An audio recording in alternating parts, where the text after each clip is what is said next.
ప్రభు యొక్క కృపను బట్టి మనం ఈ నూతన సంవత్సరంలో మొదటి ఆదివారంలో మనము చేరటానికి ప్రభు కృప ఇచ్చాడు. మనకంటే యోగ్యులు, మనకంటే ఘనులు, మనకంటే సదుపాయాలు ఉన్నవారు, మనకంటే తెలివైన వారు ఈ లోకాన్ని విడిచిపెట్టి వెళ్ళిపోతున్నారు. అయితే దేవుడు కృపను బట్టి ఇంకా మనము సజీవులుగా ఉన్నాం. సజీవులుగా ఉన్న మనము దేవుడిని స్తుతించాలి, దేవుడిని ఆరాధించాలి. సజీవులే కదా, నిన్ను స్తుతించుదురని దేవుని వాక్యం సెలవిస్తుంది. ఎవరు దేవుడిని స్తుతిస్తారు? చూడండి, యెషయా గ్రంథం చూడండి.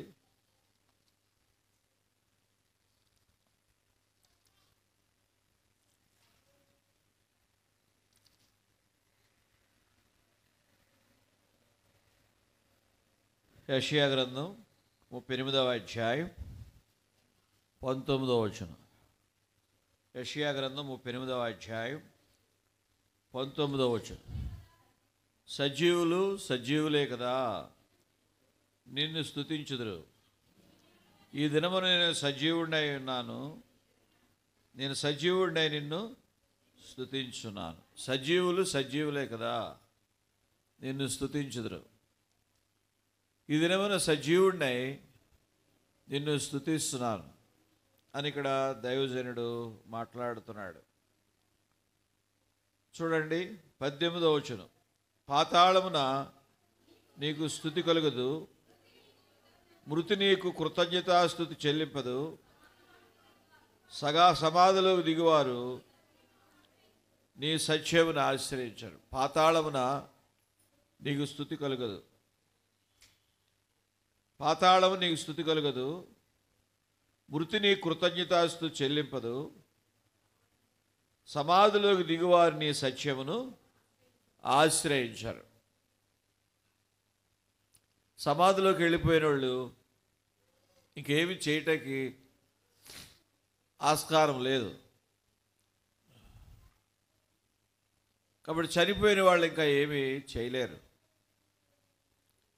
ఈ దేహంతో ఉండగానే మనం ఏదైనా చేయాలి. మీరు విలువ పెట్టి కొనబడిన వారు కనుక మీ దేహములతో దేవుని మహిమపరచండి. ఈ దేహం దేవుడిని మహిమపరచడానికి ఎంతో ఉపయోగపడుతుంది.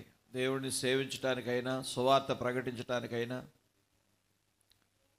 స్తుతించడానికైనా, దేవుని కార్యాలు చేయటానికైనా, దేవుని సేవలో సాగటానికైనా ఈ దేహం మనకెంతో ఉపయోగపడుతుంది. కాబట్టి మీ దేహములతో దేవుని మహిమపరచండి. మన దేహములతో దేవుడిని స్తుతించాలి. మనం ఇంకా మానవ దేహాలతో సజీవులుగా ఉన్నాం. అబ్బాయి పిల్లలు మాట్లాడకూడదు. చూడు, మాట్లాడుతున్నా చూడాలి. నీ పక్క వాళ్ళే మాట్లాడుతున్నారు. నాకు వినపడుతుంది, నీకు వినపడతలేదా? ఆ పిల్లలు గుసగుసలాడుతున్నారు. చూడండి, ఆ పిల్లలను కొంచెం అదుపులో ఉంచండి. కాబట్టి ఈ దేహములతో ఉండగానే మనం దేవుడిని మహిమపరచాలి. దేహములు మనకు దేవుడిచ్చాడు. ఈ దేహములు మనకు ఎక్కడి చెప్పండి? దేవుడిచ్చాడు. చూడండి, కొరింథీయులకు రాసిన పత్రిక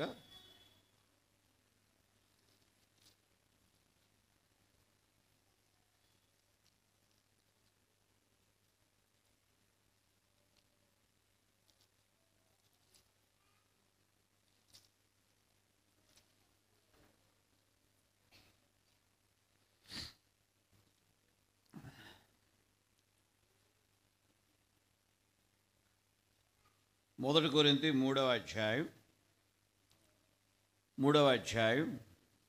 16వ వచనం. మీరు దేవుని ఆలయమై ఉన్నారనియు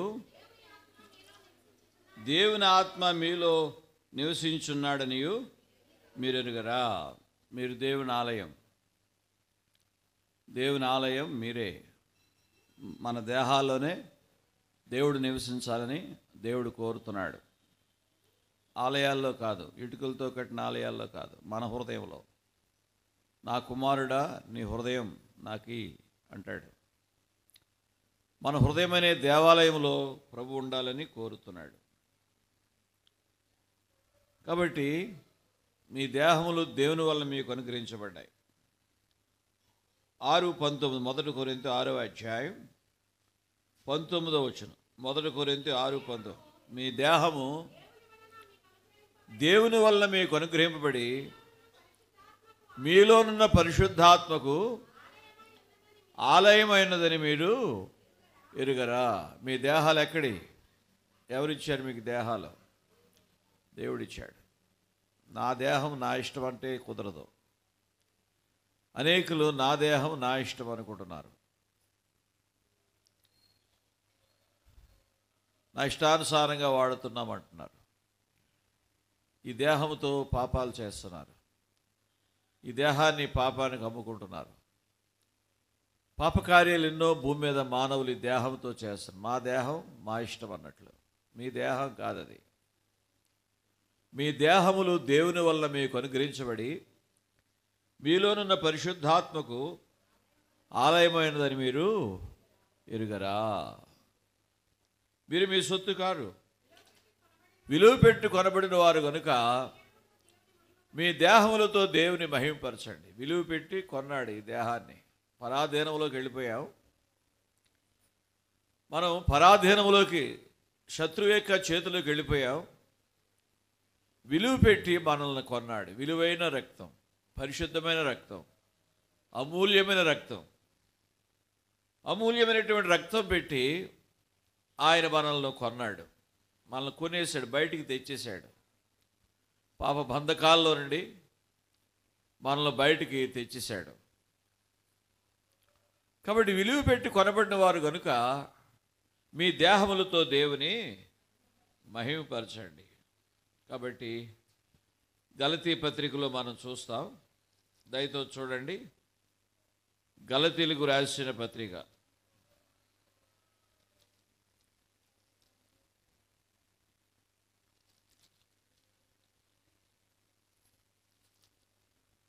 గలతీ పత్రిక 6వ అధ్యాయం 7వ వచనం. మోసపోకుడి, దేవుడు వెక్కిరించబడడు. మనుషుడు ఏమి విత్తునో ఆ పంటనే కోయును. మోసపోకండి. ఎవరి ద్వారా కూడా దేవుడు వెక్కిరించబడడు. మనుషుడు ఏ విత్తునో ఆ పంటనే కోయును. నువ్వేమి విత్తుతావు అదే కోస్తావు. నీ వరి విత్తితే వరే కోస్తావు. గోధుమలు విత్తే గోధుమలే కోస్తావు. మొక్కజొన్న విత్తే మొక్కజొన్నే కోస్తావు. ఒకటి విత్తే ఒకటి కొయ్యవు. కాబట్టి ఈ దేహంతో మంచి మనం చేస్తే మంచి ప్రతిఫలం చూస్తాం. 8వ వచనం చూడండి. ఎలాగనగా తన శరీరేచ్ఛను బట్టి విత్తువాడు తన శరీరుని క్షయమను పంట కోయను.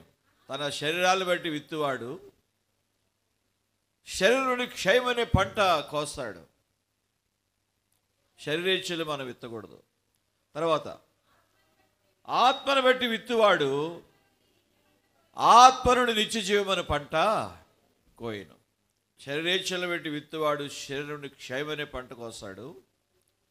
ఆత్మను బట్టి విత్తువాడు ఆత్మ నుండి నిత్య జీవమనే పంట కోస్తాడు. కాబట్టి ప్రియులరా, ఆత్మ బలులు మనం దేవుడికి ఆత్మానుసారంగా మనం జీవించాలి. ఆత్మ బలులు దేవుడికి అర్పించాలి. శరీరానుసారులు శరీర విషయాల మీద మనసు ఉంచుతారు. ఆత్మానుసారులు ఆత్మ విషయాల మీద మనసు ఉంచుతారు. లోకంలో శరీరానుసారులు ఆత్మానుసారులు. శరీరానుసారులు శరీర విషయాల మీద మనసు ఉంచుతారు.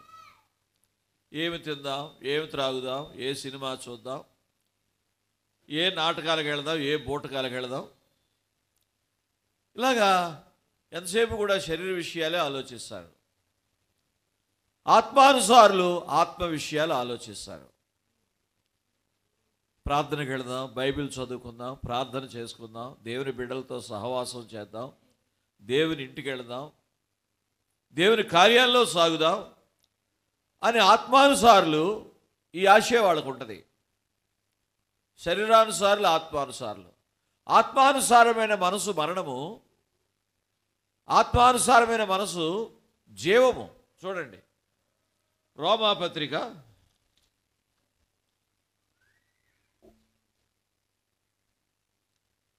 8:5 రోమ 8:5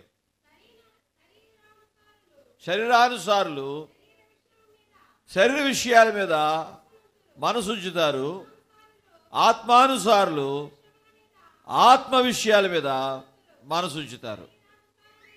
శరీరానుసారమైన మనసు మరణము, ఆత్మానుసారమైన మనసు జీవమును సమాధానమునైనది. శరీరానుసారంగా బ్రతికితే దాని మార్గంలో మరణం ఉంటుంది. శరీరానుసారంగా ఎవరు జీవిస్తారు ఆ మార్గాల్లో మరణం ఉంటుంది. ఆత్మానుసారంగా ఎవరు జీవిస్తారో వారి మార్గాల్లో జీవము, వారి మార్గాల్లో సమాధానం ఉంటుంది. సమాధానం ఎంత గొప్పదండి. శాంతి సమాధానం కంటే లోకంలో కోరదగింది ఏమీ లేదు. సమాధానం. కుమారి, నీ విశ్వాసుని స్వస్థపరిచినమ్మా, సమాధానం గలదానివై వెళ్ళు. నేను మీకు సమాధానం అనుగ్రహించి వెళ్ళుచున్నాను, నా సమాధానమే మీకు అనుగ్రహించున్నా అన్నాడు ప్రభు. యేసు ప్రభు చనిపోయి లేచిన తర్వాత కూడా శిష్యులు బిక్కుబిక్కుమంటూ మరి మేడగదిలో గడుపుతున్న యేసుని చంపున మనల్ని ఏం చేస్తారని అంత భయం ఆందోళనతున్న వాళ్ళ మధ్యలోకి యేసు ప్రభు తలుపులన్నీ గట్టిగా వేసేసుకున్నారు. గట్టిగా వేసేసుకున్న వాళ్ళ మధ్యలోకి వచ్చేసాడు. వచ్చేసి ఏమన్నాడు? మీకు సమాధానము కలుగునుగాక. అలాగే తోమా లేడు యేసు ప్రభు మొదటిసారి ప్రత్యక్షమైనప్పుడు. తోమా లేనప్పుడు ప్రత్యక్షమైతే వాళ్ళు చెప్పారు, తోమా తోమా నీవు మాతో కూడా లేవు, కానీ యేసు లేచాడయ్యా, మాకు కనిపించాడు. యేసు లేచాడా? ఒకవేళ యేసు లేస్తే ఆయన మేకులు గుర్తులు, చేతుల్లో మేకులు గుర్తులు ఉన్నాయి, ఆటలో వ్రేలిపెట్టి చూడాలి. ప్రక్కలో బళ్ళెంపోటు ఉంది, ఆ బళ్ళెంపోటులో వ్రేలిపెట్టి చూడాలి, అప్పుడు కానీ నేను నమ్మను అన్నాడు. అలాంటి పరిస్థితుల్లో తోమా వాళ్ళతో ఉన్నప్పుడు రెండోసారి ప్రత్యక్షమయ్యాడు. ప్రత్యక్షమై కూడా ఏమన్నాడు? మీకు సమాధానము. ఎంత గొప్ప మాట అండి. మీకు 10 కేజీలు బంగారం కలుగును కాకనలే, 10 ఎకరాల పొలము కలుగును కాకనలే, లేకపోతే నీకు ఆ మేలు కలుగును కాక ఈ మేలు కలుగును కాక అనలేదు. మీకు సమాధానము కలుగును కాక.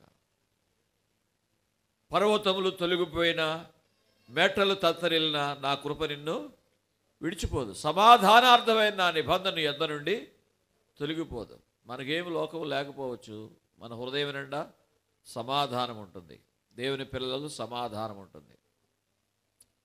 మరి కాబట్టి సర్వోన్నతమైన స్థలముల్లో దేవునికి మహిమ, ఆయనకి ఇష్టలైన మనుషులకు భూమి మీద సమాధానం. కాబట్టి ఆయన లోకానికి సమాధానమే తెచ్చాడు. కాబట్టి ప్రియుల గొప్ప సమాధానం గొప్పది. అది దేవుని పిల్లలకు దొరుకుతుంది, లోకానికి దొరకదు. వాళ్ళు చాలా ధనవంతులు, పదవుంది, పేరుంది, డబ్బుంది అని మనం అనుకుంటాం. వాళ్ళ గుండె దగ్గర చెవి పెట్టి చూస్తే వాళ్ళ జీవితాలు నిజమైన సమాధానం లేదు. లోకులు ఎవరికి కూడా, దేవుని ఎరగనోడు ఎవరికి సమాధానం లేదు. దేవుణ్ణి బట్టే మనం సమాధానం ఉంటాం. కాబట్టి ఆత్మానుసారమైన మనసు జీవమును, చెప్పండి, సమాధానమునై ఉన్నది. కాబట్టి మనము ఆత్మానుసారంగా ఆత్మ బలులు అర్పించాలి. మన దేవునికి ఏం అర్పించాలి చెప్పండి? ఆత్మ. మీరు సజీవమైన రాళ్ల వలె ఉండి ఆత్మ సంబంధమైన మందిరముగా కట్టబడుతున్నారు. మీరు సజీవమైన రాళ్ళు. సజీవరాళ్లతో ఇల్లు కట్టి దానియందు ప్రభు మహిమ నిండి. సజీవరాళ్లతో ఇల్లు కట్టి దానియందు ప్రభు మహిమ నిండి. తన ఘనత వార్ధిల్లునట్లు వేడెదమాయనను. సజీవరాళ్లతో ఇల్లు కడుతున్నాడు. చూసారా, ఆత్మ మందిరం కడుతున్నాడు దేవుడు. ఆత్మ మందిరం ఎలా కడుతున్నాడు? రక్షించబడిన ఆత్మలతో ఆయన మందిరాన్ని కడుతున్నాడు. ఆత్మ మందిరం ఎలా కడుతున్నాడు చెప్పండి? రక్షించబడినటువంటి ఆత్మలతో ఆత్మ మందిరాన్ని కడుతున్నాడు. కాబట్టి రక్షించబడిన ఆత్మలు మనతో ఆయన ఆత్మ మందిరాన్ని కడుతున్నాడు. కాబట్టి ఆత్మ మందిరములో ఏం చేయాలి చెప్పండి? ఆత్మ బలులు. పాత నిబంధనలో మరి అక్షరార్థమైన బలులు, అక్షరార్థంగా బలులు అర్పించేవారు. కాబట్టి పాత నిబంధనలు ఏం చేసేవారండి? అక్షరార్థమైన బలులు. కానీ క్రొత్త నిబంధనలు ఏంటి చెప్పండి? ఆత్మ బలులు. క్రొత్త నిబంధనలు ఏ బలు అర్పించాలి చెప్పండి? ఆత్మతో సత్యముతో ఆరాధించాలి. దేవుడు ఆత్మ గనుక చెప్పండి. దేవుడు ఎవరు చెప్పండి? ఆత్మ గనుక ఆయన్ని ఆరాధించేవారు దేనితో ఆరాధించాలి చెప్పండి? ఆత్మతో సత్యముతో ఆరాధించాలి.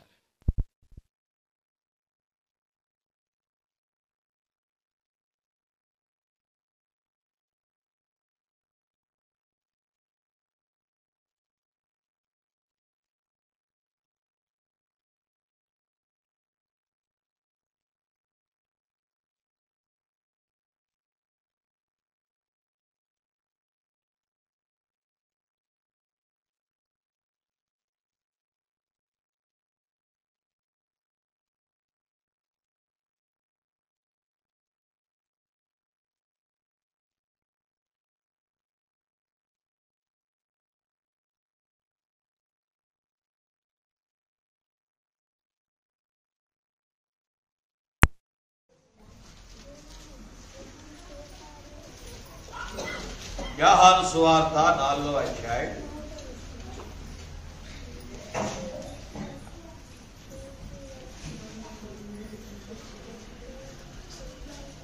4వ అధ్యాయం మొదటి నుండి చూడండి. యోహాను కంటే చేసుకుని వారి బాప్తిస్మ సంగతి పరిశీలించి ప్రభువు తెలిసినప్పుడు యోదయ దేశం విడిచి గలిలయ దేశమునకు తిరిగి వెళ్ళాడు. యోదయ నుండి గలిలయకి వెళుతున్నాడు. యేసు ప్రభు ఎక్కడికి వెళ్తాడు చెప్పండి? యోదయ నుండి ఎక్కడికి వెళ్తాడు చెప్పండి? గలిలయకి వెళుతున్నాడు. యోదయ నుండి గలిలయకి వెళుతా ఉంటే అమ్మా వినండి, యోదయ నుండి గలిలయకి వెళ్తాకి 2 మార్గాలు ఉన్నాయి. యోదయ నుండి గలిలయకి వెళ్తాకి 2 మార్గాలు చెప్పండి? 2 మార్గాలు ఉన్నాయి. ఒకటి చుట్టూ మార్గం, ఒకటి దగ్గర మార్గం. ఆయన యూదులు యోదయ నుండి గలిలయకి వెళ్ళాలంటే ఆ చుట్టూ మార్గానే వెళ్తారు కానీ ఆ దగ్గర మార్గంలో వెళ్ళరు. ఎందుచేతంటే అక్కడ సమరయులు ఉన్నారు. అక్కడ ఎవరున్నారు? మార్గం మధ్యలో ఎవరున్నారు? సమరయులు. ఆ సమరయుల్ని యూదులు మరి చాలా అట్రాని వాళ్ళుగా వాళ్ళు తలస్తారు సమరయులు. అందుచేత యూదులు ఆ చుట్టు మార్గాన్ని వెళ్తారు. యేసు ప్రభు కూడా యూదుడైనప్పటికీ ఆయన ఆ చుట్టు మార్గాన్ని వెళ్ళలేదు. సమరయుల మార్గాన్ని, ఆయన సమరయ మార్గాన్ని వెళ్ళాడు. అన్నది ఇక్కడ ఏముందో చెప్పండి? 4వ వచనం చదవండి. ఆయన సమరయ మార్గమున వెళ్ళవలసి వచ్చాను కనుక. చూసారా, ఆయన ఏ మార్గాన్ని వెళ్ళాడు చెప్పండి? సమరయ మార్గాన్ని వెళ్ళాడు. అంటే ఆయనకు పక్షపాతం లేని దేవుడు. ఆయనకేమి లేదమ్మా చెప్పండి? పక్షపాతము లేని దేవుడు. చూడండి ఇక్కడ అపోస్తుల కార్యములు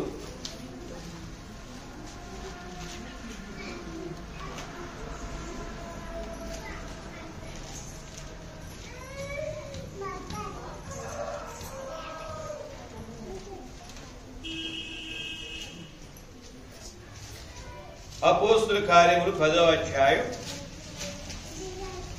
34 అపోస్తుల కార్యములు 10:34. దేవుడు పక్షపాతి కాడని నిజముగా పక్షపాతం లేదు. ప్రభువుకు అందరూ సమానం. ఆయన మంచివారికి చెడ్డవారి మీద కూడా తన సూర్యుని ఉదయింపజేస్తున్నాడు. సూర్యుడు ఆయన వాడే. సూర్యుడు ఎవరమ్మా చెప్పండి? దేవుడు కలగజేసినోడే. ఆయన పక్షపాతం ఉంటే ఏం చేస్తాడు? కొందరికి వెలిగించి కొందరు చీకట్లో చంపుతాడు.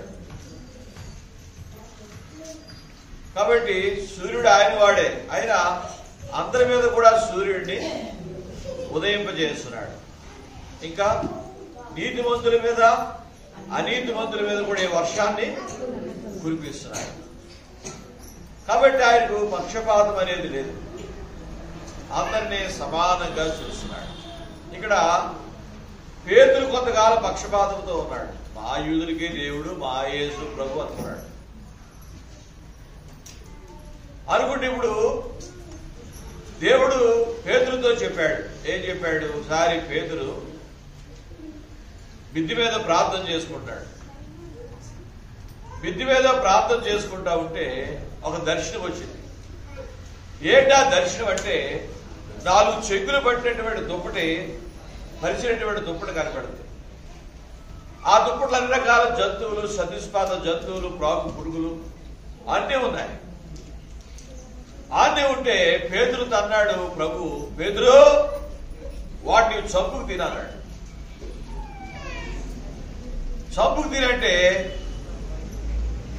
అప్పుడు పేతురు, వద్దు ప్రభువా, నిశ్శుద్ధమైంది, అపవిత్రమైంది, నేను ఎప్పుడు తినలేదు ప్రభువా. నేను పవిత్రం చేస్తే నీవు నిషిద్ధం అంటావేంటి? తిను, చంపుకు తినాలి. ఈ సృష్టి అంతా దేవుడు మానవుడికి ఇచ్చి తినవచ్చు. నీకేం తినాలో తినొచ్చు. అది ఏం తినాలన్నా తినొచ్చు. కొందరు తినరనుకో, తినకపోతే నువ్వు ఎందుకు తినట్లేదు అనకూడదు. కొంతమంది తింటున్నారనుకో, నువ్వు ఎందుకు తింటున్నావా అని కూడా అనకూడదు. ప్రార్థన, నీకు తినాలకు ఆశ ఉంటే ప్రార్థన చేసుకుని ఏదైనా తిను. ఈ వాక్యం చెప్పే సత్యం, నువ్వు చంపు తిను. ఈ సృష్టిలో మానవుడే సుప్రీం. ఈ సృష్టిలో సుప్రీం ఎవరు చెప్పండి? సృష్టి అంతా మానవుడి కోసమే. జంతువులున్నా మానవుడి కోసమే, జలచరాలున్నా మానవుడి కోసమే, అడవి మృగాలున్నా మానవుడి కోసమే, ఏదున్నా మానవుడి కోసమే.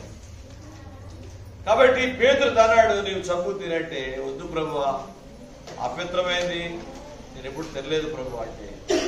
నేను పవిత్రం చేసిన వాడిని అపవిత్రం అంటావేంటి? వాడు వెలుగు వచ్చేసింది. అబ్బా ఏంటబ్బా ఈ దర్శనం వచ్చిందంటే, అంతలో వచ్చారు. ఎవరు వచ్చారు చెప్పండి? అంతలో వచ్చారమ్మా, కొర్నేలి పంపిన మనుషులు వచ్చారు. కొర్నేలి ఒక మిలిటరీ ఆఫీసర్, శతాధిపతి. ఆ శతాధిపతి అన్యుడు, రోమీయుడు. రోమీయుడు అయితే చాలా భక్తి కలవాడు. ఇక్కడ చూడండి 10వ అధ్యాయం 1వ వచనం. అపోస్తుల కార్యాలు 10వ అధ్యాయం 1. ఇటలియ పటాలములో శతాధిపతి అయిన కొర్నేలని ఒక భక్తిపరుడు, ఆ కొర్నేలి అనే భక్తిపరుడు కైసరయ్యలో ఉన్నాడు. అతడు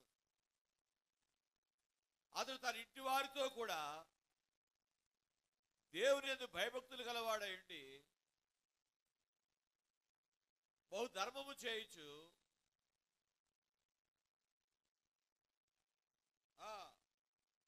ఎల్లప్పుడూ దేవునికి ప్రార్థనలు చేయవాడు. చూసారా, ఈ కొర్నేలి దేవుని యందు భయభక్తుల వాడయుండి ప్రజలకు బహుధర్మము చేయించు ఎల్లప్పుడూ దేవునికి ప్రార్థన చేసేవాడు అన్నమాట. ఎల్లప్పుడూ కూడా దేవునికి ప్రార్థన చేసేవాడు. సరే, ఎల్లప్పుడూ దేవుడికి ప్రార్థన చేస్తూ ఉంటే వినండి, ఇప్పుడు దేవుడు అన్నాడు 3 గంటల వేళ దేవదూత దూత అతని యొద్దకు వచ్చి కొర్నేలి అని పిలిచాడు. అతడు దూత వైపు తేరు చూచి భయపడి, చదవండి 4వ వచనం. తేరు చూచి భయపడి, ప్రభువా ఏమని అడిగాను. ప్రభువా ఏంటి ప్రభువా అని అడిగాడు. కొర్నేలి బహు ధర్మాలు చేస్తూ దేవుని యందు భయభక్తులు కలిగి ఉంటున్నాడు.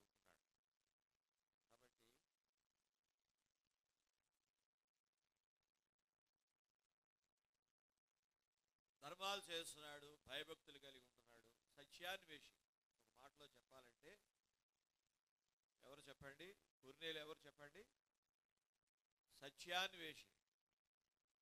సత్యాన్ని కోరుకుని సత్యం ఎవరో తెలుసుకో. కొంతమంది పక్షపాతంగా జీవిస్తారు, హిందూ మతంలో ఉంటారు, ఇంకా వాళ్ళు ఇదే మార్గం అని మూఢంగా వెళ్ళిపోతారు. అలాగే ముస్లిమ్స్ కానీ, అలాగే ఏ మతంలో ఉన్నప్పటికీ ఇదే మార్గం అని వెళ్ళిపోతారు తప్ప సత్యాన్వేషి ఉంటే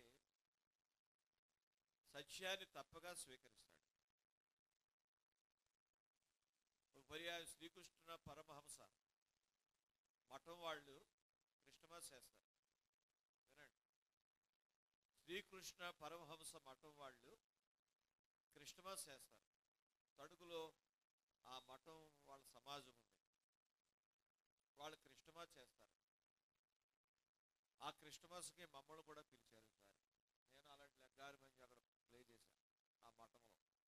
మేము కొంతమంది వెళ్ళి ప్రార్థనలు చేశాం, అక్కడ మీటింగ్ జరిపించాం. సరే, ఎందుకు ఆయన శ్రీకృష్ణ పరమహంస ఆయన దగ్గర క్రిస్టమస్ ఏంటంటే, ఆయన ఒక పర్యాయం దారమట వెళుతున్నాడంట. దారమట వెళుతూ ఉంటే యేసుక్రీస్తు ప్రభు ఎదురొచ్చాడట. శ్రీకృష్ణ పరమహంస యేసుప్రభు ఎదురొచ్చి యేసుప్రభు ఆయన కౌగిలించుకున్నాడు. యేసుప్రభుని ఆయన నమ్ముకున్నాడు. కాబట్టి ఆ మఠం వాళ్ళు క్రిస్టమస్ చేస్తారు. కాబట్టి ఆయన సత్యాన్వేషి. సత్యం ఎక్కడుందో తెలుసుకోవాలనుకునే వాడికి దేవుడు తప్పకుండా దొరుకుతాడు, దేవుడు తప్పకుండా ప్రత్యక్షమవుతాడు. అంతే తప్ప ఏదో గుడ్డిదానికి వెళ్ళిపోతే వాళ్ళు ఏమీ కూడా తెలుసుకోలేరు, వాళ్ళు ఏమీ కూడా గ్రహించలేరు. కాబట్టి ఇక్కడ కొర్నేలి సత్యాన్వేషి. ఎవరు సత్యం? ఆయన అన్వేషణలో ఉన్నాడు, బహు ధర్మాలు చేస్తున్నాడు, భక్తి కార్యాలు జరిగిస్తున్నాడు, యథార్థవంతుడిగా జీవిస్తున్నాడు. ఎవరు సత్యం అంటే ఆ సత్యమైన దేవుడు దర్శనమిచ్చాడు. కొర్నేలి అని పిలిచాడు. కొర్నేలి అని పిలిచి, పేతురని మారుపేరు గల సీమోను యొప్పేలో ఉన్నాడు, చర్మకారుని ప్రార్థన చేసుకుంటున్నాడు. అతను పిలిపించుకుంటే నీకు సత్యాన్ని తెలియపరుస్తాడు. అప్పుడు కొర్నేలి పంపిన మనుషులు ఆ పేతురున్న ఇంటికి వెళ్ళారు. అప్పుడు దర్శనం పేతురు వచ్చినప్పుడు ఈ దర్శనం ఏంటో అని ఆలోచించుకుంటుండగా కొర్నేలి పంపిన మనుషులు వచ్చారు. దేవుడు పేతురుతో చెప్పాడు, ఏ మాట చెప్పకో, వచ్చిన మనుషులతో నీ వెళ్ళు అంటే. పేతురుకి అప్పటికి ఇంకా పక్షపాతం ఉంది. యేసు ప్రభు మా యూదులకే దేవుడు, వాళ్ళంతా అన్యులు, రోమీయులు, మా దేశాన్ని చెరపట్టినోళ్ళు, మా దేశాన్ని చెరపట్టి మా దేశాన్ని దోచుకు తినేవాళ్ళు బ్రిటిషర్స్ గురించి ఇండియన్స్ కూడా భక్సింగ్ గారు కూడా మనసు ఉండేదట. ఈ బ్రిటిషర్స్ మా దేశం వచ్చి మా దేశాన్ని దోచుకు తింటున్నారు వీళ్ళు అనే మనసు భక్సింగ్ గారు కూడా ఉండేదట. వీళ్ళకి ఏం తెలుసు అనుకునేవారట. అలాగే పేతురు కూడా యేసు ప్రభు మా యూదులకే దేవుడు, వాళ్ళంతా రోము వాళ్ళు, రోము నుంచి వచ్చిన వాళ్ళు. అప్పుడు రోమా పరిపాలన ఉంది యోదయలో, మా దేశాన్ని పీడించి తింటున్నారు వీళ్ళు అని మరి ఆ పేతురు కూడా తలస్తున్నాడు. మరి అలాంటి పరిస్థితుల్లో పేతురుతో దేవుడు చెప్పాడు, నువ్వేమి అడ్డం చెప్పకు, వచ్చిన మనుషులతో నీవు కొర్నేలింటికి వెళ్ళు. కొర్నేలింటికి వెళ్ళమంటప్పుడు కొర్నేలు ఏం చేశాడు? ఆ చుట్టుప్రక్కల ఇంట్లో వారందరినీ పిలుచుకుని రెడీగా కూర్చున్నాడు. ఎందుకు? మా ఇంటికి దైవజనుడు వస్తాడు, మాకు వాక్య సందేశం ఇస్తాడు, వాక్యోపదేశం చేస్తాడు, అందరూ రండి, మా ఇంటికి దైవజనుడు వస్తాడు, వాక్యోపదేశం చేస్తాడు, మీరందరూ ఎదురుగా రండి అని ఇంట్లో చుట్టుప్రక్కల వాళ్ళందరూ పిలుచుకుని రెడీగా ఉన్నారన్నమాట. మీరు ఎప్పుడన్నా అలా పిలిచారా? మా ఇంటికి దైవ సేవకుడు పిలుచుకున్నారా మీరు ఎప్పుడన్నా? మా ఇంటికి దైవ సేవకుడు వస్తాడు, వాక్యం ఎదురుగా రండి అని చుట్టుప్రక్కల వారిని ఎవరైనా పిలిచారా మీరు? పిలవరు. మీకు ఆ దర్శనమే లేదు, ఆ గ్రహింపే లేదు. కాబట్టి మనం ఎక్కడుండి అక్కడ ప్రభు మహిమ కొరకు జీవించాలి. ఏదో బ్రతకటాకు ఉన్నామన్నట్టు ఉండకూడదు. మనం ఎక్కడ ఏ ఊర్లో ఉంటే ఆ ఊర్లో, ఎవరి మధ్యలో ఉంటే వాళ్ళ మధ్యలో, ఏ గ్రామంలో ఉంటే ఆ గ్రామంలో, ఏ పల్లెలో ఉంటే ఆ పల్లెలో మనం ప్రభు బిడ్డలంగా ప్రభు కొరకు బ్రతుకుతున్నాం అన్నట్టు ఉండాలి. ఏదో బ్రతకడం కోసం ఉంటున్నాం ఈ ఏరియాలో అన్నట్టు ఉండకూడదు. దేవుడు తన చిత్తానుసారంగా ఆయా సమయాల్లో ఆయా ప్రజల మధ్యలో మనల్ని పెడతాడు. వాళ్ళ మధ్యలో దేవుని సాక్షిగా మనం ఉండాలి. వాళ్ళ మధ్యలో మనం ఎలా ఉండాలి చెప్పండి?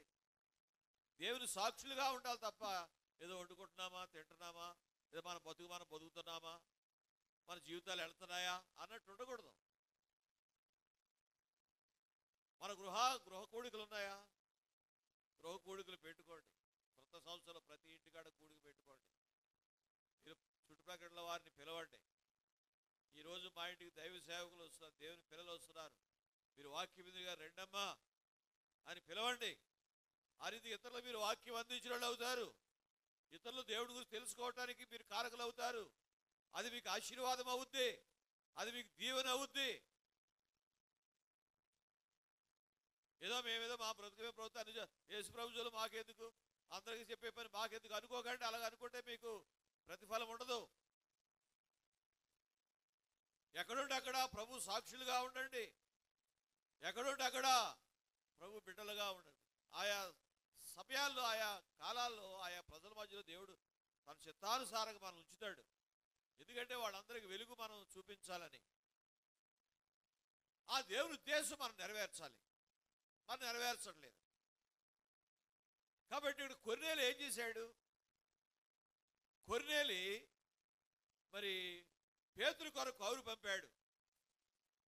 కొర్నేలి పేతురు కొరకు పేతురు కొరకు మనుషులు పంపాడు దైవజనుడి కోసం. మనుషులను పంపి ఇంటికాడి కొర్నేలి ఏం చేస్తున్నాడు? అందరినీ ఆహ్వానిస్తున్నాడు. రండమ్మా, రండి అయ్యా, రండి, మా ఇంటికి నేడు దైవజనుడు వస్తున్నాడు, మా ఇంటికి నేడు దైవజనుడు వస్తున్నాడు, దేవుని సందేశాలు వినిపిస్తాడు, అందరు రండి అని సమాజం అంతటిని కూడా సమకూర్చడం ఇక్కడ ఉంది. దయతో చూడండి.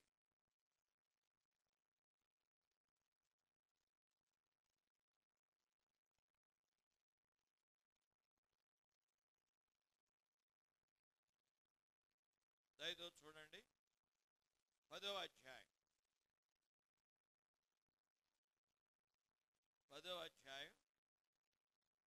33వ వచనం 10:33. వెంటనే పిలిపించుదని, నీ వచ్చినది మంచిది, ప్రభు నీకు ఆజ్ఞాపించినవన్నీ వినుటకై ఇప్పుడు మేమందరము దేవుని ఎదుట ఇక్కడ మేమందరం, మా చుట్టుప్రక్కల ఇంట్లో వారు, మా గ్రామస్తులు, మీ రాక గురించి విని, హిందువులు అలా చేస్తున్నారు. ఎవరో స్వామి గారిని పిలుస్తారు, అనౌన్స్మెంట్ చేయిస్తారు, ఈనాడు మా ఇంటికి ఒక స్వామి గురువు వస్తున్నాడు రండి అంటే అనౌన్స్మెంట్ ఇస్తే అందరూ వస్తారు. ఆయన ఏదో అర్థం పర్థం లేనటువంటి మరి తత్వజ్ఞానాలు బోధిస్తాడు. తత్వజ్ఞానాల వల్ల ఏమీ లేదు. మనం యథార్థంగా సత్యాన్ని ప్రజలకు నేర్పాలి. వేషధారణ భక్తి వలన మోస గురువుల బోధల వలన వేషధారణ భక్తి వలన మోస గురువుల బోధల వలన ఆశ చూపి మోసము చేసెడి అర్ధమెరుగని తత్వములేలా. అర్ధపద్ర తత్వాలు బోధిస్తాయి. మా ఇంటికి గురువు గారు వస్తున్నారు, మా ఇంటికి స్వామి గారు వస్తున్నారు, మా ఇంటికి ఫలానాయన వస్తున్నారు, రండి లోకులు అన్యులు చేస్తారు. ఆయన వచ్చి అర్థం పడుతున్న తత్వాలు వాడుకోవాలి ఎగబడతారు. మనం సత్యం బోధించాలి కదా, మనం సత్యం నేర్పించాలి కదా, మనం సత్యం ప్రకటించాలి కదా. కాబట్టి కొర్నేలి దైవజనుడిని పిలిచి అందరిని పిలిచాడు. మా ఇంటికి ఇది వాక్యం, ఇది వాక్యాన్ని మనం గ్రహించాలి. వాక్యాన్ని గ్రహించినప్పుడే మనం మీరు నీ ఇంటికి దైవజనుడిని పిలిచి నువ్వు అందరినీ పిలిచి వాక్యం చెప్పిస్తున్నావా? ఎప్పుడైనా ఉందా ఆశ? నీ అనుభవం ఎప్పుడైనా ఆ కోరిక ఉందా? కొర్నేలి చేశాడు ఆ పని. కొర్నేలి చేస్తే అప్పుడు దైవజనుడు వచ్చాడు. వచ్చి పేతురు వచ్చి అప్పుడు మొట్టమొదట మాట్లాడిన మాట ఏంటంటే 34వ వచనం, దేవుడు పక్షపాతి కాడని నిజముగా గ్రహించి ఉన్నాను. ప్రతి జన్మలోనూ ఆయనకు భయపడి నీతిగా నడుచుకుని వారిని ఆయన అంగీకరిస్తారు. కాబట్టి దేవుడు పక్షపాతి కాడని నిజముగా గ్రహిస్తున్నాను. అందరినీ ప్రేమిస్తున్నాడు దేవుడు, అందరినీ ప్రేమిస్తున్నాడు, బయట వాళ్ళని కూడా ప్రేమిస్తున్నాడు. కాబట్టి పక్షపాతి కాడు నిజం గ్రహిస్తున్నాను. ఆయన భయపడి నీతిగా నడుచుకుని వారిని ఆయన ప్రతి ఏ జన్మలో అయినా సరే వారిని ఆయన అంగీకరిస్తాడు. 36 యేసుక్రీస్తు అందరికీ ప్రభు, సమాధానకరం సువార్త ప్రకటించి వర్తమానం మీరు దేవుడు అందరికీ ప్రభు. ఆయన ద్వారా దేవుడు సమాధానకరమైన సువార్తను ప్రకటించి ఇశ్రాయేలు పంపిన వర్తమానం మీరు ఎరుగుదురు.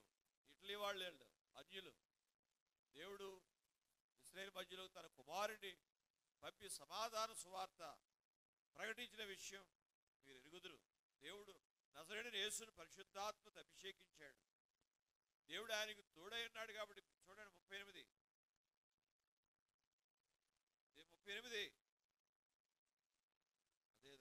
అదేదనగా దేవుడు నజరేయుడైన యేసును పరిశుద్ధాత్మతోను శక్తితోను అభిషేకించినది.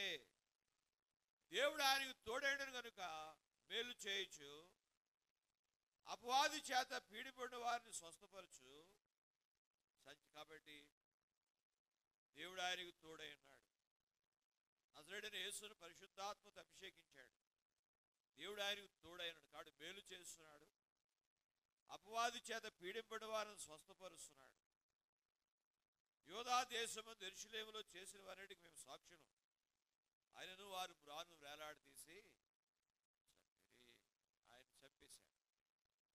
కాబట్టి ఆఖరికి ఏం తేల్చాడు చెప్పండి?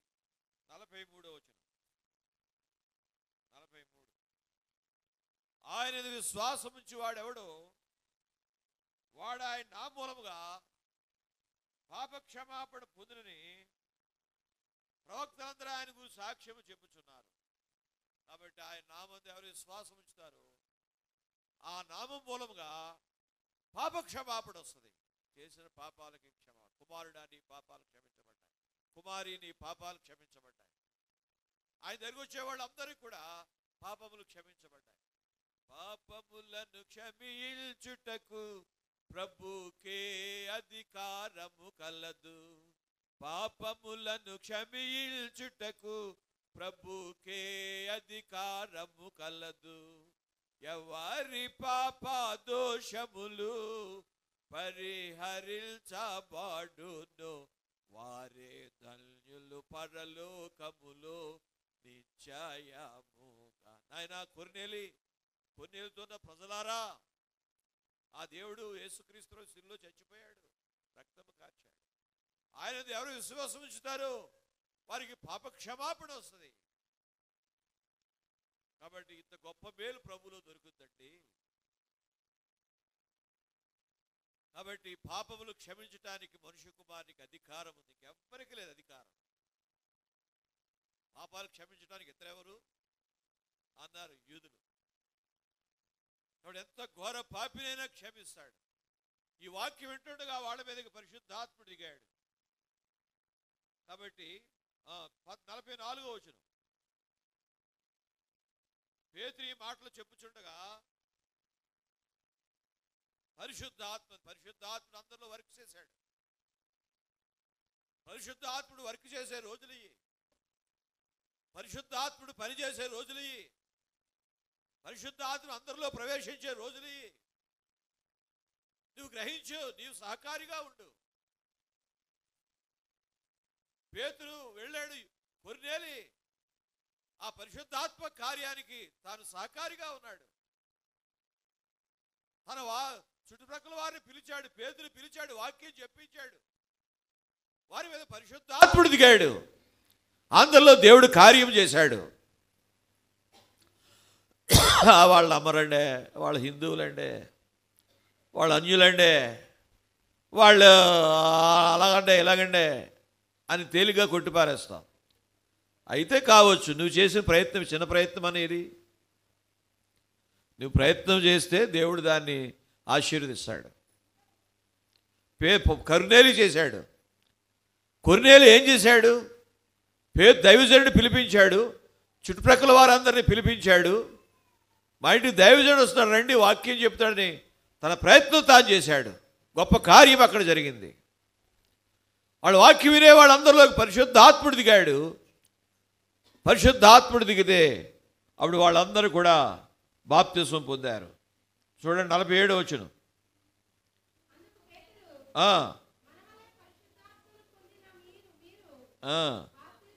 బాప్తిస్మం పొందడు ఎవడైనా నీళ్ళకు ఆటంకం చేయగలడా చెప్పి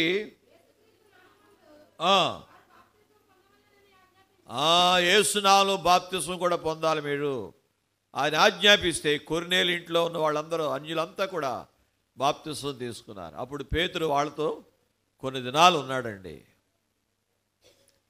ఇలాగ అన్యుడు చూడండి పక్షపాతం లేదు దేవుడికి అని ఇక్కడ పేతురు చెప్పాడు. అలాగే యేసు ప్రభు పక్షపాతం లేదు. యూదులు యోధైనుడి గలిలేకి వెళ్ళాలంటే 2 మార్గాలు, చుట్టు మార్గం, దగ్గర మార్గం. యూదులు చుట్టు మార్గాన్నే వెళతారు. ఎందుచేతంటే సమరయులు ఉన్నారు. సమరయుల్ని మరి అడ్డరాని వాళ్ళుగా చూస్తారు. యూదులంటే చాలా గొప్ప జాతిగా భావిస్తారు. గొప్ప జాతే వాళ్ళు. అలాంటి యోధా వంశంలో యేసుప్రభు పుట్టాడు. స్వచ్ఛమైన యూదుడు యేసుప్రభు. ఆ యోధా వంశంలో పుట్టిన ఎవరినైనా చిన్న కించపరుస్తున్నాడా? అందరినీ సమానంగా ప్రేమిస్తున్నాడు. యూదులు చుట్టు మార్గాన్ని వెళితే దగ్గర మార్గాన్ని, సమరయుల మార్గాన్ని వచ్చాడు. అక్కడ యాకోబు బావి బావి దగ్గర కూర్చుండిపోయాడు. మంచి భయంకరమైన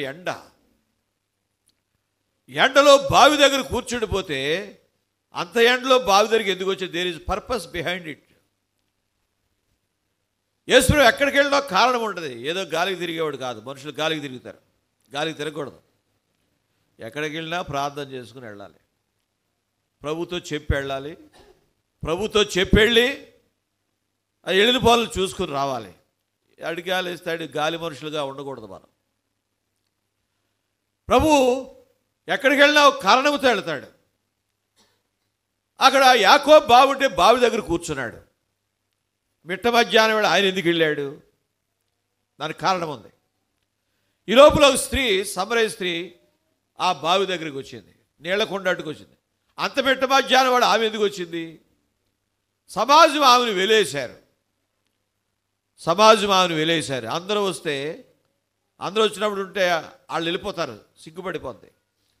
అందరూ బాటుమడిగాక ఆమె ఒక్కతే నీళ్ళకి వెళ్తుంది.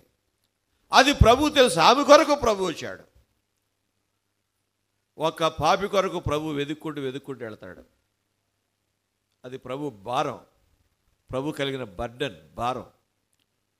ఒక్క పాపి కూడా నశించిపోవడం నాకు ఇష్టం కాదంటాడు. అందరూ అంతటా రక్షణ పొందాలని ప్రభు కోరుతున్నాడు. ఆ ఒక్క స్త్రీ కొరకు ప్రభు వెళ్ళాడు. అంత ప్రభు ఆ బావి దగ్గర కూర్చుంటే, అయ్యా మీరు ఎవరండి అని కూడా ఆమె పలకరించలేదు. ప్రభువే ఆమెను పలకరించాడు. ప్రభు చాలా 10,000 మందిలో ప్రత్యేకంగా కనబడతాడు. ప్రభు జీవించినప్పుడు ఎలా ఉండేవాడంట? ధవళవర్ణుడు, my beloved white and red. నా ప్రియుడు ధవళవర్ణుడు, నా ప్రియుడు రత్నవర్ణుడు. 10,000 మంది నిలబెడితే ప్రత్యేక కనపడతాడు ప్రభు. అంత గొప్పవాడు ప్రక్కనే ఉన్న అయ్యా ఎవరండి మీరని కూడా పలకరించలేదు ఆమె. ఎవరండి మీరని పలకరించకపోతే గర్వం, ఆమె హృదయం అంటే గర్వం. గర్విష్ఠులు ఉంటారు. మనకి గర్వాలే, పనికి వాళ్ళని గర్వాలు. ఆమెకి గర్వమే, పలకరించలే, వందనాలని కూడా అనలే. అయ్యా పెద్దవారిలా ఉన్నారు ఎవరని కూడా అనలేదు ఆమె.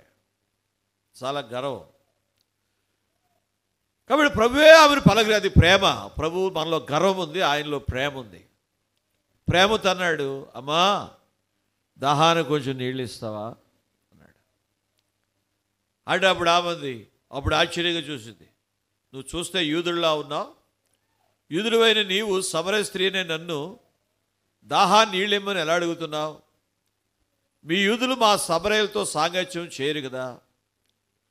దేవుని వరమును నేను దాహాన్ని నీళ్ళిమ్మన్నవాడు ఎవడో తెలుసుంటే నీవు ఆయన్ని అడుగుతా నీళ్లు, నేను నీకు జీవజలం ఇస్తాను. నేను ఇచ్చి నీళ్ళు త్రాగువాడు ఎప్పుడు తప్పికొనడు. అయ్యా చేదుకొనుడి దగ్గర ఏమీ లేదా, నీళ్ళు నాకు ఎలాగిస్తావు? అయ్యా నేను ఎప్పుడు దప్పికొనకుండా చేదుకొనుడికి దూరం రాకుండా ఆ నీళ్ళు నాకు దయచేయి అని అడిగింది. పోయి నీ పెనిమిటిని పిలుచుకురా. అయ్యా నాకు పెనిమిటి లేడండి. నీకు 5 పెనిమిట్లు ఉన్నారు, ప్రస్తుతం ఉన్నవాడు నీ పెనిమిటి కాదు, నిజమే చెప్పావు. ఆమె ఆశ్చర్యపోయింది. నా బ్రతుకంతా నా కళ్ళ ముందు ఎడుతున్నాడు, నా జీవితం అంతా నా కళ్ళ ముందు ఎడుతున్నాడు, ఈయన ఎవరో ప్రవక్త అనుకుంది. తన సంభాషణ మార్చింది. అంతవరకు సామాన్యమైన పెద్ద మనిషి అనుకుంది. తన బ్రతుకు తన కళ్ళ ముందు ఎడుతుంటే ఈయన ప్రవక్త అనుకుంది. ప్రవక్త అనుకుని, అయ్యా మా పితరులు ఆ పర్వతం మీద ఆరాధిస్తారు, మీ వాళ్ళు యెరూషలేములో ఆరాధిస్తారు, ఎక్కడ ఆరాధించాలండి అంటే ఈ సమరయులు ఇశ్రాయేలు కలవనిచ్చేవారు కాదు, ఆరాధనలోకి రానిచ్చేవారు కాదు. సరే ఆరాధనకి వెళ్లకుండా ఉండిపోదామంటే సింహాలు వచ్చి పీకు తినేయంట. ఆరాధన మానేస్తే మన కష్టాలే. యెహోవాని విడిచి తిరిగి వారికి శ్రమలు విస్తరిస్తాయి. ఆరాధనలు మానేస్తారు, ఇష్టానుసారం రావాలనుకున్న ఉత్తరం పోవాలని కూడా పోతారు. క్రమశిక్షణ లేదు జీవితాలకి. కాబట్టి యెహోవాని విడిచి తిరిగి వారికి శ్రమలు విస్తరిస్తాయి. సరే ఆరాధన మానేసుకుందామంటే సింహాలు వచ్చి పీకు తినేయట. పీకు తింటే అప్పుడు ఆ గిరిజీవి కొండ మీద ఆవలాయి కట్టుకున్నారు. ఆ బావికి కొన్ని అడుగులు ఎత్తులో మా వాళ్ళు ఆ గిరిజీవి కొండ మీద ఆరాధిస్తారండి, మీ వాళ్ళు యెరూషలేములో ఆరాధిస్తారండి, ఎక్కడ ఆరాధించాలండి అంటే అప్పుడు ప్రభు ఒక అమూల్యమైన మాట అన్నాడు. అమ్మా ఒక కాలం వస్తుంది, యెరూషలేములో అయినా పర్వతం మీదైనా తండ్రిని ఆరాధించరు, నా మాట నమ్ము. దేవుడు ఆత్మ కనుక ఆయన ఆరాధించేవారు ఎలా ఆరాధించాలి చెప్పండి? ఆత్మతో సత్యముతో ఆరాధించాలి. ఆయన ఆత్మదేవుడు మన ఆత్మలోకి వస్తాడు. ఆత్మదేవుడు ఎక్కడికి వస్తాడు చెప్పండి? ఆత్మలోకి వస్తాడు. శరీరంలోకి రాడు, ఆత్మలోకి వస్తాడు. ఆయన మన ఆత్మలోకి వచ్చినప్పుడు అన్ని మామూలుగా జరుగుతాయి. అందరిలాగా మనము భోజనం చేస్తాం, అందరిలాగా మనం ఉద్యోగాలు చేసుకుంటాం, అందరిలాగా మనం ప్రయాణాలు చేస్తాం, అందరిలాగా మనం ఇళ్ళు వాకిళ్ళు కట్టుకుంటాం. లోకులకి మనకి మార్పు ఉండదు. కానీ ఆ ఆత్మదేవుడు మన ఆత్మలోకి వచ్చిన ఆత్మలో మార్పు వస్తుంది. ఆత్మలో మార్పు వస్తే ఆ మారిన మనసుతో దేవుడిని సేవిస్తాం. పాపం జోలికి పోకూడదు, లోకపు జోలికి మోసాల జోలికి వెళ్ళకూడదని ఆత్మలో దేవుని కార్యం జరుగుద్ది. ఆ దేవుని కార్యం జరిగినప్పుడు ఆత్మతో సత్యముతో దేవుణ్ణి మనం ఆరాధిస్తాం. అలాగే ఇక్కడ ఆమె ఆత్మలోకి ప్రభు వచ్చాడు. అయ్యా ఎక్కడ ఆరాధించాలండి? ఎక్కడ ఆరాధించిన ఏమీ లేదమ్మా, దేవుడు ఆత్మ కనుక ఆయన ఆరాధించేవారు ఆత్మతో సత్యముతో వెంటనే ఆమె ఆత్మలోకి ప్రభు పనిచేశాడు. ఆత్మలోకి ప్రభు వచ్చాడు. ఆ కొండ అక్కడ విడిచిపెట్టేసింది. కొండకి విడిచిపెట్టేసి ఊళ్ళోకి వెళ్ళి, రండి రండి రండి, నేను చేసిన నాతో చెప్పిన యేసును చూడండి, ఈయన కాదా క్రీస్తు అని ఊరోళ్ళందరినీ కూడా ఆ యొక్క బావి దగ్గరికి తీసుకొచ్చింది. ఆ సమరయులు అన్నారు, అయ్యా మీరు మాతో ఉండండి అన్న 2 రోజులు మాతో ఉండండి అంటే వాళ్ళ కోరికను మన్నించి వాళ్ళతో ఉన్నాడు. కాబట్టి ఎవరైనా మనల్ని కోరుతారు, అయ్యా ఒక ఆదివారం రండి అని. నన్ను కోరుతున్నారు, చాలామంది కోరుతున్నారు, అయ్యా ఒక ఆదివారం దయచేసి రండి రండి అంటున్నారు. బ్లంట్గా రిఫ్యూజ్ చేసేవలసి వస్తుంది. మేము రావు, వెళ్ళొద్దు, బ్లంట్గా వారు రిఫ్యూజ్ చేసేయటమే ఇంకా. కాబట్టి అయ్యా మీరు మాతో 2 దినాలు ఉండండి అంటే వాళ్ళ కోరికను మన్నించి వాళ్ళతో కూడా 2 దినాలు ఉన్నాడు. ఇతరుల కోరిక కూడా మనం మన్నించాలి. కాబట్టి వాళ్ళతో ఉన్నాడు. అప్పుడు సమరయులు అందరూ అన్నారు, ఓ స్త్రీ, నీ మాటను బట్టే మేము ఈయన దగ్గరికి వచ్చాం, ఇప్పుడు నీ మాటను బట్టి కాదు, మేము కళ్ళారా మేము చూస్తున్నాం కదా, ఈ నిజముగా లోకరక్షకుడు అని సమరయులందరూ ప్రభువు నమ్ముకున్నారు. ఆత్మ బలులు అర్పించారు. అందరి ఆత్మలోకి ప్రభు వచ్చాడు. సమరయ స్త్రీలోకి ముందు వచ్చాడు, తర్వాత సమరయులందరిలోకి వచ్చాడు.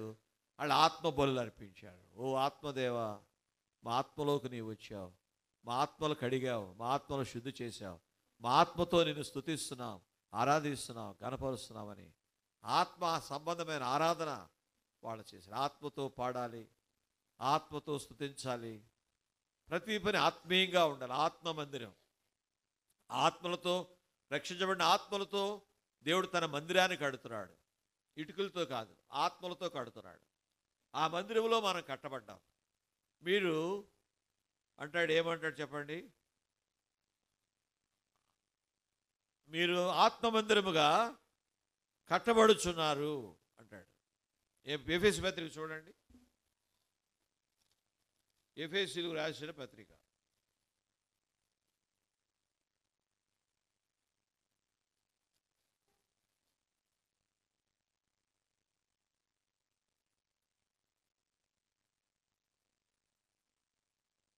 ఎఫెసీ 2:19.